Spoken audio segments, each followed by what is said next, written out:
우리 이 시간에 오신 여러분들 위해 하나님의 한량없는 은혜가 넘치기를 주님의 이름으로 축원합니다. 우리 앞뒤 좌우에 있는 분들 따뜻한 사랑의 마음으로 인사를 나눕니다.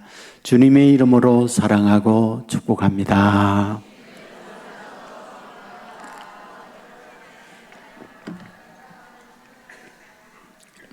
네, 감사합니다. 언제나 찬양대가 인사 제일 잘해.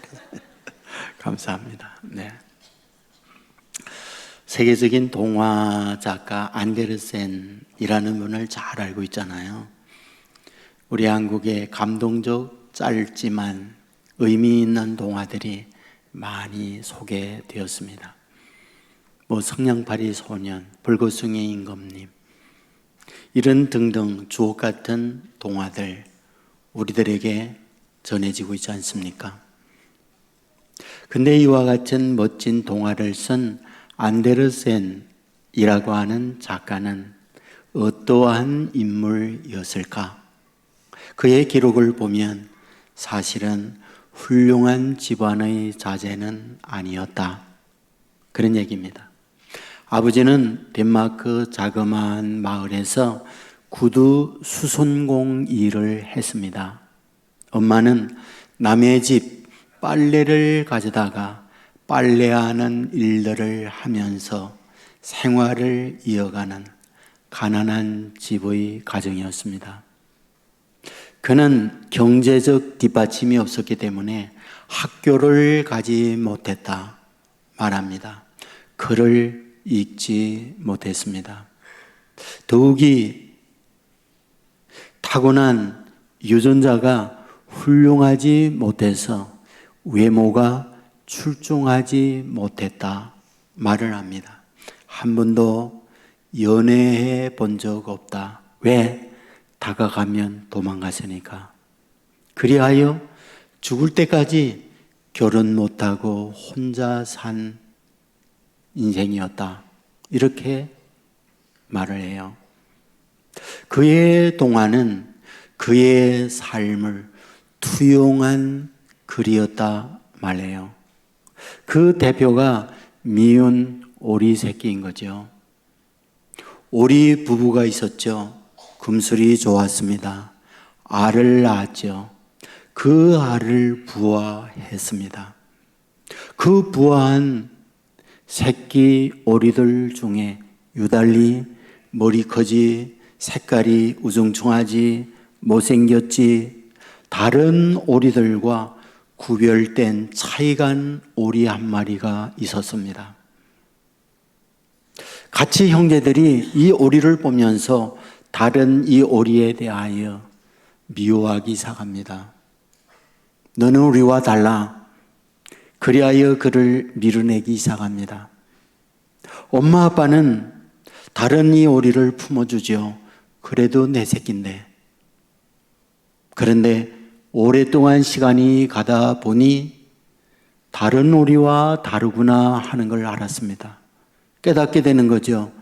내 자식이 아닌지 몰라. 그리하여 엄마 아빠도 이 오리를 미워하게 되죠. 이 오리는 그 집에서 살 수가 없었죠. 그리하여 가출을 감행합니다. 이리저리 헤매던 이 오리는 한 할머님을 찾아가잖아요.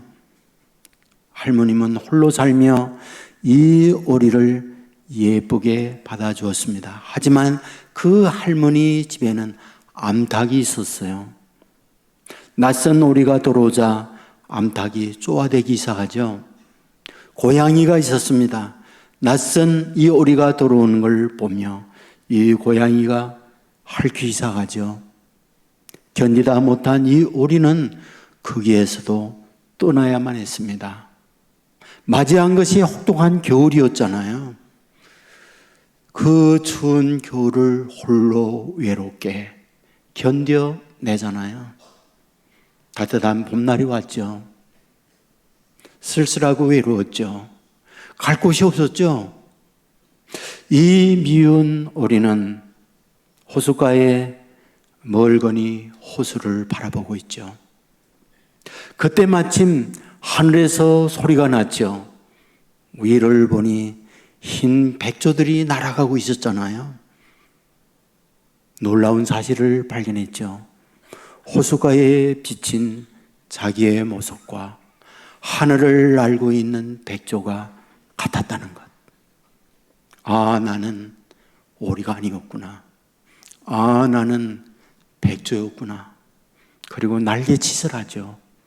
그리고 하늘 높이 나는 것으로 이 동화는 끝이 나잖아요. 사람들은 말해요. 안델슨 자신을 이 동화에 투영한 거라고. 어디에도 끼지 못한 자기였다고. 친구들 속에 어울리지 못한 자기였다고. 그랬던 그는 14살 때 코펜하겐으로 갑니다. 콜린이라는 은인을 만나죠. 그를 통하여 글을 배웁니다. 그리고 배우가 되고 싶었지만 누구도 배우를 써주지 않았죠. 글을 배웠던 그는 글쓰기를 시작한 거죠. 그것이 동화 작가가 된 계기였다. 이렇게 말을 합니다. 저는 이 시간 여러분에게 묻고 싶어요. 여러분의 인생은 어떠신가요? 지금까지 살아오면서 여러분의 부모는 어떠셨는지요? 여러분이 성장하면서 경쟁에 있어서 여러분은 어느 정도였는지요? 탁월한 분들 있죠. 훌륭한 금수의 자녀들도 있죠. 어린 시절 경제적 어려움이 없이 살아온 분들, 살면서 남들과 다른 능력을 갖고 있기에 늘 칭찬과 우수 속에 살아온 분들도 있잖아요. 하지만 그렇지 못한 분들도 있잖아요. 그렇다면 그들에 대하여 성경은 어떻게 말하고 있는 걸까? 그분들에 대하여 우리가 믿는 하나님은 어떻게 바라보고 있는 걸까? 라는 거잖아요. 오늘 본문에서 그것을 우리에게 말씀해 주고 있지 않습니까? 엘리야가 등장해요. 그는 어느 시대에 살아간 인물일까요? 성경은 아합이 통치할 때에 살아갔던 인물이다. 이렇게 기록합니다. 아합은 어떤 인물이었을까요? 그의 아버지가 오므리예요. 오므리는 이스라엘 나라의 군 사령관이었습니다. 그때의 사령관의 힘을 가지고 칼을 가지고 있을 때에 최측근이었던 그는 왕의 목을 치죠. 그리고 자기가 왕이 된 거예요. 왕이 되고 난 이후 그가 한 것이 무엇일까요? 세멜이라는 사람에게 부동산을 2달란트를 주고 사요. 그 세멜의 이름을 따 도읍지를 옮기게 되는데 그 도읍지가 사마리아였습니다. 사마리아는 바로 이 오므리에 의해서 시작된 도시였던 거죠. 그 오므리가 세상 떠나고 그 아들 아합이 왕이 됩니다. 왕이 되고 난 이후 아합은 어떤 정책을 썼을까요? 성경은 국교를 바알 종교로 삼는데 정책을 정하게 됩니다. 왕이 전제 국가의 방향성을 국교는 바알이라고 하면 무엇이다? 인재, 능력 있는 모든 이들이 바알 종교와 바알 선전인들에 참여하게 되더라. 그런 얘기죠. 그러므로 이 엘리야가 살아갈 때의 시대적 상황은 어떠하다? 전 국민이 바알 종교, 전 국토에 바알 신당으로 세워진 시대에 엘리야가 살아갔다. 그 말이죠. 오늘 본문에 이 엘리야가 등장하게 돼요. 그리고 그 엘리야가 바알 바알을 섬기고 있는 아합 왕에게, 그리고 정치 권력을 가지고 있는 이들에게 도전장을 내미죠. 도전장의 내용이 무엇입니까? 너희들이 하나님이라고 믿는 바알이 진짜 하나님이냐? 내가 믿는 여호와가 진짜 하나님이냐? 이 갈멜산 위에서 결투하자 도전장을 내밀고 있는 거잖아요. 여러분, 이 일에 대하여 아합은 쉽게 동의하죠. 그리하여 자기의 탁월한 인재 능력이 있는 450명을 보내지 않습니까? 그들이 누구인데요? 그 치열한 국가 고시에 합격했던 인재들 아닌가요? 그들이 누구인데요? 훌륭한 부모 밑에 태어나 열심히 있는 교육을 가르치며 국가의 인재 등용에 쓰임받은 인물들이었잖아요. 여러분, 450명이 갈멜산 위에 모였을 때 사람들은 한눈에 알아보는 거죠. 어떤 인물? 탁월한 인물로요. 좋은 집안의 아들들인 걸 알게 되는 거죠. 그런데 거기에 있는 도전장을 내민 엘리야, 어떤 인물인가요? 여러분, 성경에 보면 그의 신상을 간단하게 표현해요. 오늘 18장 본문을 읽었는데 17장 1절에 보면 디셋 사람 엘리야, 디셋 사람 엘리야, 그것만 그의 신상을 소개하고 있습니다. 무슨 말이냐고요? 성경에 보게 되어지면 대개 성경의 인물들을 보면 그 아버지 조상들을 다 말을 해요. 아브라함 데라의 아들이었다. 이사야 아모스의 아들이었다. 여러분, 성경에 보면 성경의 인물들 대개 그의 아버지 그 조상들의 인물들을 열거합니다. 그렇다면 엘리야, 그의 신상에 가족을 소개하지 않아요. 단순히 그의 이름만 덜렁 나옵니다. 무슨 뜻이냐고요? 자랑스러운 부모의 자녀는 아니었다. 내놓을 곳 있는 이름이 있는 아버지의 아들이 아니었다. 그러므로 그의 아버지를 소개하고 있지 않는 거죠. 그의 고향이 어디냐? 디셉이라고 말합니다. 디셉은 어떤 곳이었을까요? 성경은 해발 800m가 되는 산골 동네였음을 말하고 있어요. 아시잖아요. 실력이 있고 능력이 있으면 다 한양으로 모인다는 것. 많은 사람들에게 인정받고 그곳에 진입을 해야 사람들에게 사랑받는, 인정받는 삶을 살 수 있다는 것. 그렇다면 디셉 산골에서 그가 어린 나이에 성장했다. 이 말은 무슨 말이다? 그리 능력 있는 인물은 아니었다.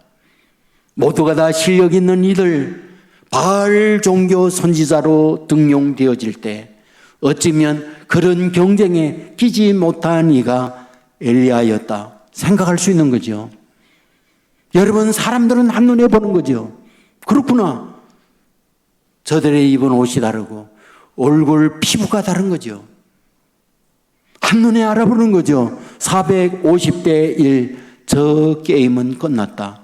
충분히 그럴 수 있는 외부적 환경을 갖고 있잖아요. 그런데 이 엘리야는 당당히 나가요. 그리고 그들에게 제안합니다. 너희가 믿는 여호와가 하나님이냐? 내가 믿는 여호와가 하나님이냐? 결투하자. 결투 내용이 무엇입니까? 나무를 쌓아 올려놓고 송아를 잡아 제물을 그 위에 놓자.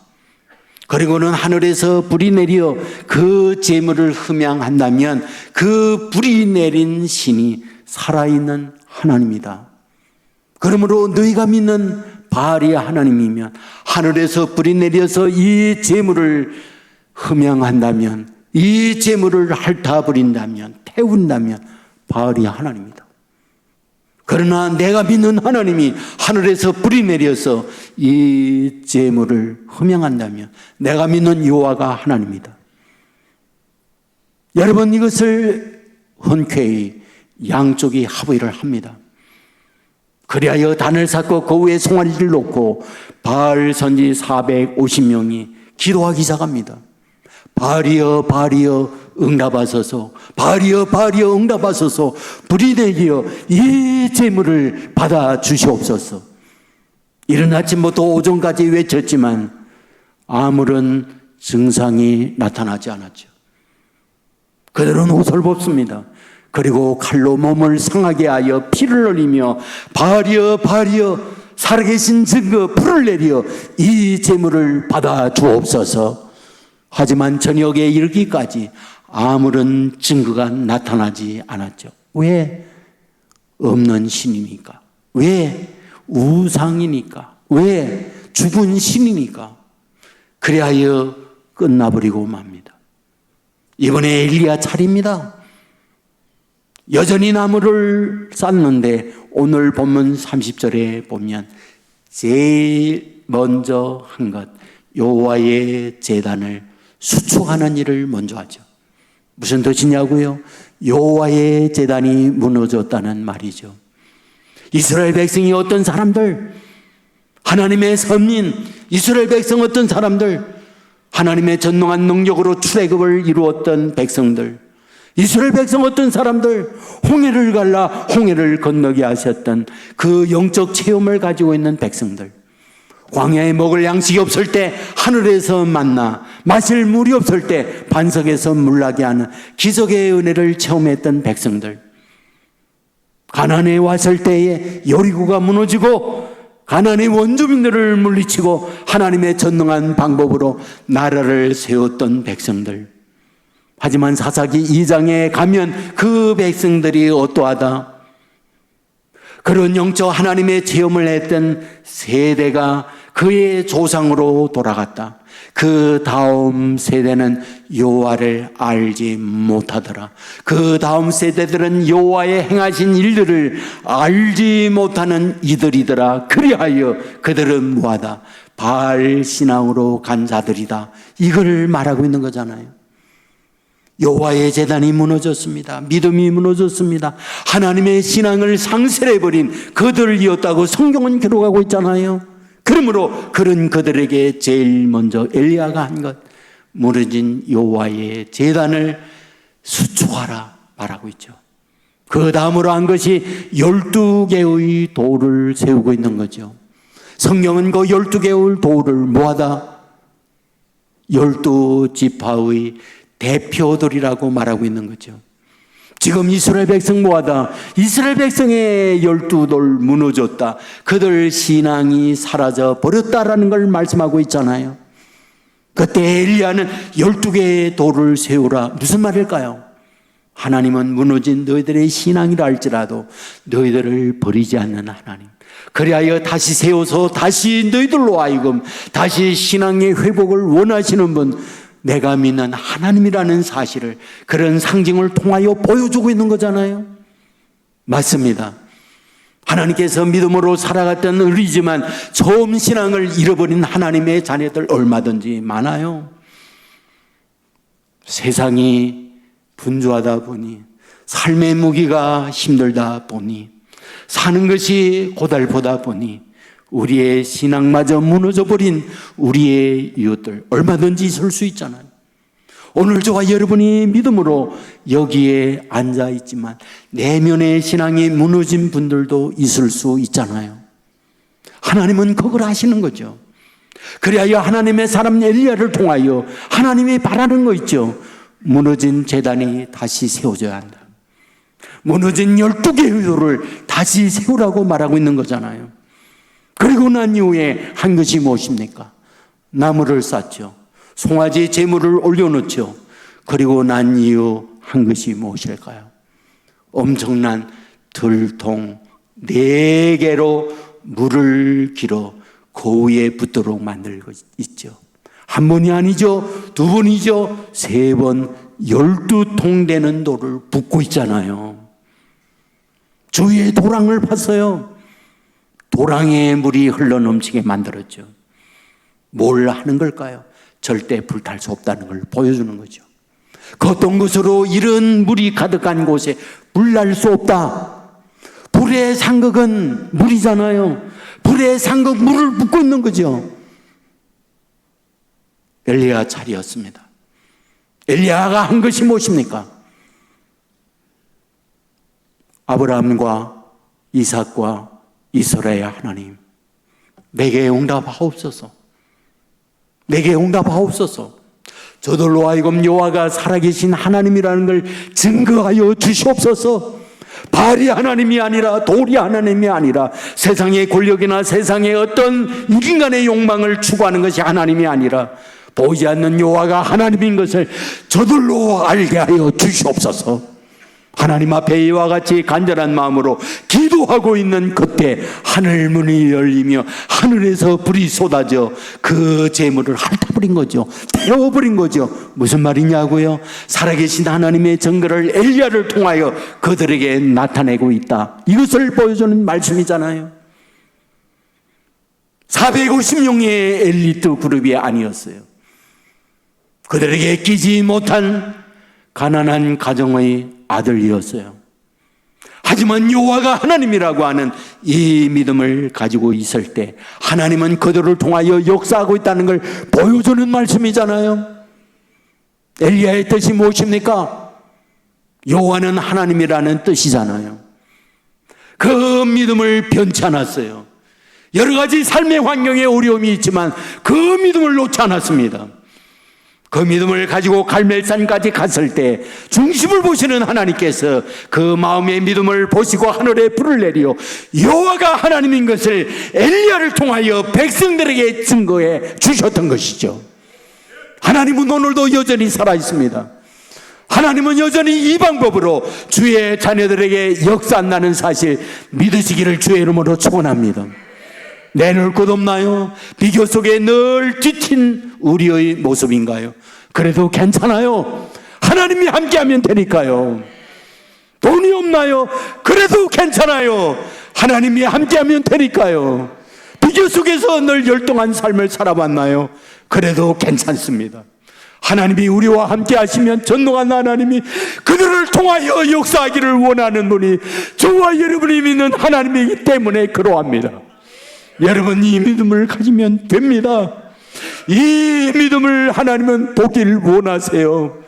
그리하여 그들을 통하여 살아계신 하나님의 증거를 오늘 이 시대 험악한 이 사회 속에 세상에 나갈 때 저와 여러분을 통하여 그 기적의 역사를 변함없이 이루어 주시나 믿으시기를 주의 이름으로 축원합니다. 여러분, 그러므로 말미암아 아합의 엘리트 그룹들 무릎 꿇고 맙니다. 그들의 삶을 끝내보도록 만들고 있는 것을 보게 됩니다. 이 역사가 오늘 저와 여러분을 통하여 이 세상에 나타나기를 원하시는 하나님의 일이 임하기를 주의 이름으로 축원합니다. 맞습니다. 하나님은 강하게 하게 약하기도 하시는 분입니다. 높이기도 하시고 낮추기도 하시는 분입니다. 실력 있는 자 되기도 하고 없는 자 되기도 만듭니다. 하나님은 병든 자를 치료하기도 하고 병 들게도 만드는 분입니다. 높이도 하고 낮추기도 하는 분이 저와 여러분이 믿는 하나님이다. 이 사실 믿으시기를 주의 이름으로 축원합니다. 저는 예수님께서 12 제자를 선택할 때에 참 이런 분들을 제자로 삼으셨구나, 그 마음이 제가 들어요. 우리가 역사를 보면 석가모니는 왕의 아들이었죠. 그리하여 주의 제자들을 선택해야 할 때 인재들을 제자로 선택해요. 탁월한 경쟁에 있어서 우수한 이들을 제자로 삼습니다. 공자의 제자들은요, 당시에 가장 우수한 이들이 제자로 왔어요. 근데 이상하잖아요. 예수님의 제자는 하나같이 그저 그런 사람들이에요. 어부요, 세리요, 사람들에게 인정받지 못하는 그들을 제자로 선택해요. 이상하지 않습니까? 그 역사 일의 스승들은 다 하나같이 탁월한 이들이 자기의 제자로 삼거든요. 근데 유일하게 예수님만 끼지 못하는 이들을 부른 거예요. 도대체 왜 그러는 거예요? 이유가 뭡니까? 여러분, 오순절날에 성령이 임하고 난 이후에 어떤 일이요? 성전 미문에 손 내밀고 있는 한 번도 걷지 못하는 이가 있었잖아요. 어부였던 베드로가 그를 보면서 네가 원하는 은금 내게 없다. 그러나 내게 있는 건 내게 준다. 나사렛 예수 이름으로 일어나 걸으라. 그때에 일어나 걷는 역사가 나타나고 있는 걸 보게 되지 않습니까? 자기 편에 있는 사람 많지 않기 때문에 감옥에 갇혀요. 포성에 묶여요. 하지만 하나님께서는 옥문에 지진이 일어나고 옥문을 열게 만들고 사슬을 풀어주는 기적을 행하고 있는 걸 보게 되지 않습니까? 뭘 우리에게 말씀해 줍니까? 그래, 그런 제자를 할지라도 하나님이 함께하면 된다는 걸 보여주는 말씀이잖아요. 남들 속에 끼지 못했지만은 하나님의 영이 임하며 그 엄청난 일들을 이루어낸다는 걸 보여주는 것이 성경이 우리들에게 말씀하고 있는 내용이지 않습니까? 여러분, 모세를 보십시오. 여러분, 그는 40년 동안 왕궁에서 로얄 아카데미에서 훌륭한 그런 교육을 받았어요. 그때 실력이 있고 그때의 주위에 있는 인프라가 많아요. 인적 자원이 있어요. 근데 아세요? 하나님이 그때 쫓아버리는 거. 그리하여 광야에 가서 40년 동안 80세 할아버지 될 때까지 그는 양 한 마리 소유 없는 장인 집에서 머슴으로 살아야만 했습니다. 여러분, 그때 하나님이 찾아와요. 왜 하필 그때일까요? 모든 힘이 다 빠진 상태, 육체적으로 인간적 모든 것이 다 끝나는 그때, 여러분, 그를 하나님이 이스라엘을 이끌어내는 지도자로 보내요. 여러분, 그때 보낼 때에 원군을 함께하여 보내고 있나요? 주변에 동행하는 사람들을 붙여서 보내고 있나요? 유일하게 혼자 보내면서 들려진 것은 마른 막대기 뿐이었어요. 성경은 그 마른 막대기를 하나님의 지팡이라고 말씀을 하고 있습니다. 그 하나님의 지팡이를 들고 갈 때에 어떤 일, 홍해가 갈라지잖아요. 10가지 재앙이 임함으로 말미암아 당대 제국 강대국 왕이었던 바로가 손들고 그들을 출애굽하도록 허락하고 있는 걸 보게 되잖아요. 광야에 갔을 때 마실 물이 없을 때 반석에서 물 나도록 만들고 있잖아요. 먹을 양식이 없을 때 하늘에서 만나와 묘철하기를 주어 그들을 배불리우고 있는 것을 보게 되잖아요. 뭘 뜻합니까? 하나님이 그를 통하여 일하겠다는 증거잖아요. 힘을 다 빼고 난 이후에 하나님의 힘으로 말미암아 그 일을 감당케 한다는 하나님의 메시지를 모세를 통하여 보여주고 있는 말씀을 알게 되잖아요. 우리는 역대상 4장에서 야베스를 봅니다. 그의 이름을 그의 어머니가 야베스라 지었다 기록합니다. 야베스의 뜻이 무엇입니까? 슬픔 중에 낳은 아픔의 아들이란 뜻이에요. 학자들은 말합니다. 난산했다고. 난산하여 낳고 보니 큰 장애를 입고 있는 아들이었다라고요. 여러분, 어머니가 그의 이름을 지었다는 말은 아버지가 없기 때문에, 유복자로 태어났기 때문에 그의 어머니가 그의 이름을 지을 수밖에 없다라고 말을 합니다. 인간적 어떤 배경을 갖고 있는 게 야베스는 하나도 없어요. 그러나 성경은 어떻게 말하고 있습니까? 그는 큰 지경을 축복으로 받았다, 그렇게 기록해요. 그것만이 아니죠. 근심과 환란이 없는 인생을 살았다 말하고 있습니다. 어째서요? 하나님께서 그에게 지경을 넓게, 하나님께서 그에게 환란과 근심이 없도록 만들어 주었기 때문이다라고 기록을 하고 있습니다. 여러분, 저와 여러분이 이와 같이 하나님께 연결이 되어진다면 하나님께서 야베스에게 지경을 넓게 하는 이 복 저와 여러분에게도 주신다 믿으시기를 바랍니다. 야베스에게 환난과 근심이 없도록 복을 내려준 것처럼 저와 여러분의 인생에도 근심과 환난이 없도록 만들어 주신다 믿으시기를 주의 이름으로 축원합니다. 우리 사람이 엄청 좋아하는 도나스가 있어요. 던킨 도나스예요. 저는 우리 사람 때문에 던킨 도나스 많이 샀습니다. 근데 지금은 안 잡사요. 이제는 던킨 도나스 안 먹어요. 근데 이 던킨 도나스를 만든 분이 로젠버그라고 하는 분이에요. 가난집의 아들이었습니다. 그는 글을 읽을 줄 몰랐어요. 그렇기 때문에 어릴 때부터 심부름하는 일, 그리고 청소하는 일, 이런 일을 하면서 성장을 해요. 어느 정도 컸을 때에 빵 만드는 집에서 빵 만드는 일을 돕습니다. 그러다가 사업을 하게 된 게 던킨 도너츠 이거예요. 이 던킨이라는 것은 덩크인, 덩크슛 할 때 집어넣다 그 말 있잖아요. 그 단어의 인, 속에 넣다, 그것이 던킨이죠. 바로 커피를 마시다가 실수해서 그 커피에 도나스가 빠진 것을 보면서 덩크인, 그래서 던킨이라고 하는 상호를 갖게 되었다, 그 얘기를 하고 있어요. 그런데 지금 전 세계 3만 2천여 개의 지점을 갖고 있습니다. 60여만 명의 일하는 일꾼들이 있어요. 어마어마한 세계적인 대기업인 거죠. 이분이 73살 때 간증을 했습니다. 저는 가난한 집 아들이에요. 학교를 다니지 못했습니다. 어릴 때부터 허드렛 일을 해야만 했습니다. 근데 한 가지 분명한 사실이 있었습니다. 저는 교회 다녔습니다. 하나님의 말씀을 들었습니다. 그러면서 깨달았습니다. 하나님이 나를 사랑한다는 것, 하나님이 나를 선택했다는 것, 하나님이 나를 보호해 준다는 것, 그리고 하나님의 말씀을 믿었습니다. 내게 능력 주시는 자 안에서 내가 모든 것을 할 수 있느니라. 내게 능력 주시는 자 안에서 내가 모든 것을 할 수 있느니라. 내게 능력 주시는 자 안에서 내게 모든 것을 할 수 있느니라. 하나님의 주신 말씀을 믿었습니다. 이 믿음을 갖고 살아갔던 나와 하나님은 함께 해 주셨습니다. 하나님이 도와주었습니다. 왜 힘든 일이 없었겠습니까? 하나님에 대한 믿음을 갖고 이겼습니다. 하나님은 그때 개입해 주셨습니다.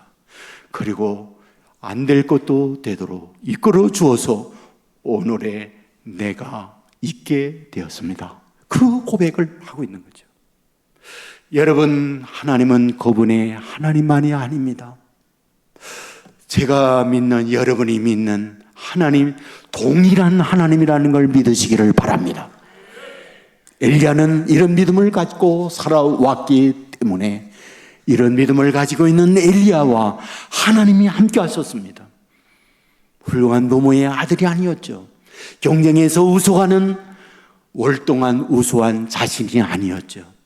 하지만 하나님에 대한 믿음을 갖고 갈 때 하나님은 그와 같은 믿음을 가지고 있는 엘리야와 함께 하셔서 그 하늘 문을 열고 하늘에 비를 쏟아지게 만들고 불이 내리게 만들고 사렙다 과부의 가정에 기름이 마르지 않고 가루통에 가루가 떨어지지 않는 기적을 베푸는 사람으로 엘리야를 삼아 주었던 거죠. 바로 이 하나님이 저와 여러분이 믿는 하나님이라는 사실 믿으시기를 주의 이름으로 축원합니다. 지금도 동일하게 역사하는 하나님인 걸 믿으시기 바랍니다.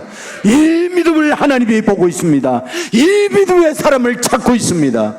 그 믿음을 가진 그들을 통하여 오늘도 하늘에서 불을 내립니다. 하늘 문을 열고 비를 내리는 하나님이십니다. 이 기적의 역사가 여러분의 현장에, 삶의 자리에 일어날 수 있기를 주의 이름으로 축원합니다. 우리 모두 자리에 일어나 찬양하겠습니다.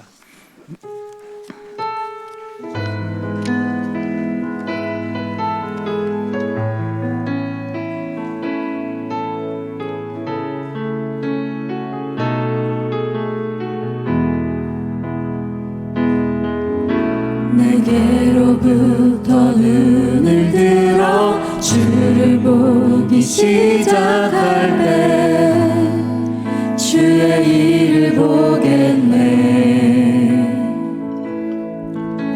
내 작은 마음 돌이키사 하늘을 꿈꾸게 하네. 주님을 볼 때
합심해서 기도하겠습니다.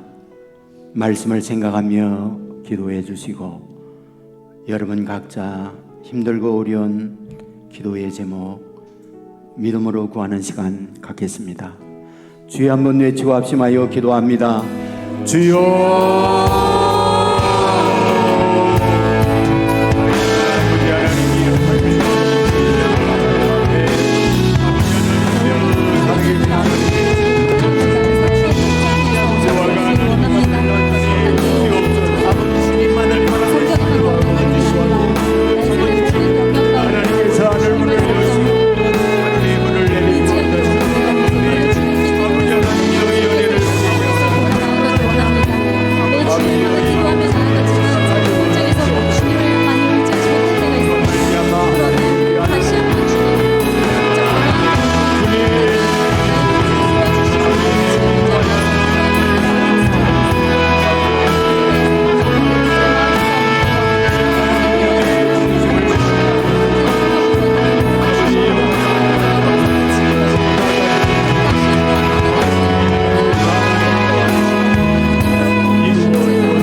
믿고 구하는 것은 다 받으리라 말씀하신 아버지 하나님, 아버지 앞에 기도로 나아갈 때마다 믿음으로 나아가는 자녀들 되어 능력 살아계심의 증거로 응답받는 자녀들 되게 하여 주옵소서.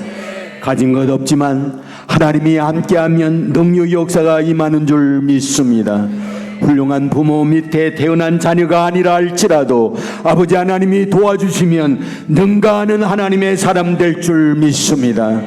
현재까지 뒤처지며 힘들어한 자녀들이 있다 할지라도 아버지 앞에 믿음으로 나아감으로 말미암아 중심을 보시는 그 하나님께서 그 믿음 위에 내 믿음대로 될지어다 축복을 허락하여 주시옵소서. 험한 세상 아버지 하나님께 의지하며 하나님의 도움을 받는 자녀들 되어서 우리의 가정에, 우리의 직장에, 삶의 현장에 여호와 하나님이 살아계시다 증거하며 살아가는 자녀들 삼아 주시옵소서.